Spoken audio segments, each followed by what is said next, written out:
VVS, this particular game, if you were an Indian fan, would you take some heart from the performance today of the way Australia batted? Because they were considered, before this tournament started, as the outright favourite, as a team that couldn't be beaten. But the way they batted today, after looking at Pakistan's performance, can an Indian fan take heart from that?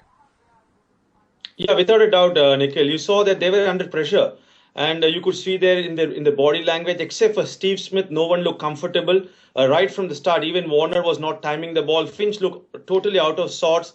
And if at all, Pakistan would have got that wicket of Watson when he was just on 6 and still 130 runs to win, I was expecting an upset, and Pakistan had every chance to bowl out Australia, because the way Wahab Riaz was bowling and supported by the other bowlers, it was fantastic to see. So I think it's encouraging signs for the Indians, especially the way the Indian seam bowlers have bowled throughout the tournament. If you look to take wickets, you can definitely put pressure on this Australian batting lineup.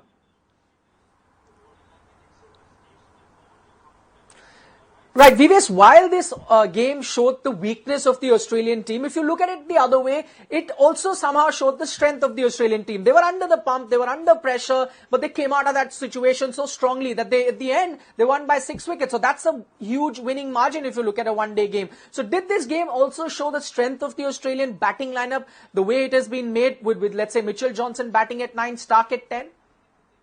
Yeah, I think, see, that shows that they've got depth in their batting, and this is not a news for all of us. We know that how good a batting unit they are, and they can handle pressure. But today, I thought that they didn't handle pressure, especially during that spell when Wahab Riaz was bowling. You saw the way Michael Clark got out. You never see Michael Clark getting out in that fashion, even in Test match cricket against the best bowling lineup in world cricket. So there was tremendous pressure on them. But having said that, they've got a lot of depth. They've got finishers, good finishers in Brad Aden, Faulkner, and then Mitchell Johnson coming at number 9. Stark can also bat. But having said that, I just feel that you have to look to be aggressive against these Australians. They will be under a lot of pressure, especially when they're playing against India, because they will know that India are the side in form, and they will know that they have to be at their best if they have to beat India, because India has been performing, in all the departments of the game. So it will be a really good contest. And I believe that India can put pressure on this Australian side and can beat them in Sydney. Okay, VVS, since our program is called Turning Point, let's take a look at the turning point of this game. Do you think the biggest turning point was Rahat Ali dropping that catch of Watson? Watson was at 4 runs at that time, and then he goes on to score 60 and the game completely turns.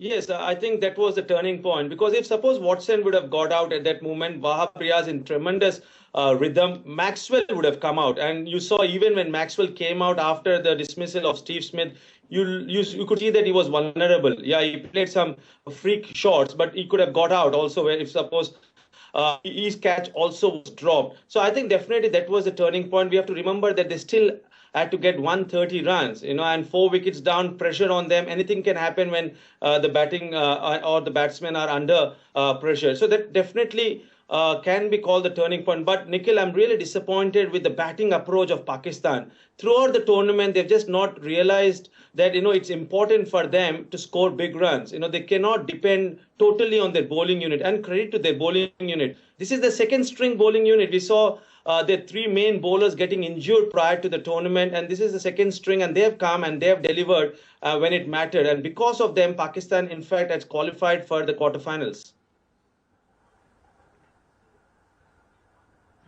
Right. We understand that Pakistan lost VVS, but one word on Wahab Riaz. He really deserves a mention here. Sometimes we look at fast bowlings and we look at the number of wickets that a bowler has taken. Today, he didn't have a 4-wicket haul or a 5-wicket haul. He ended up with just 2 wickets. We've seen some good fast bowling spells by Bolt, by Stark in this World Cup. Would you also put Wahab up there as one of the finest spells of fast bowling that you've seen? In this game, definitely. Because you could see the kind of pressure, and that's unfortunate. Sometimes you just recognize the bowler's performance based on how many wickets he took in that match. But I think, the amount of pressure he put, you could see that he was consistently looking to bowl that short pitch deliveries, which is tough, because as we thought yesterday, the wicket had no demons in it. It was good to play stroke play, and it was good for batting. But the way consistently it put pressure on batsmen who are used to playing short pitch deliveries, who are used to play on wickets which assist the fast bowlers where there is bounce and pace, and to get them in so much uncomfortable positions.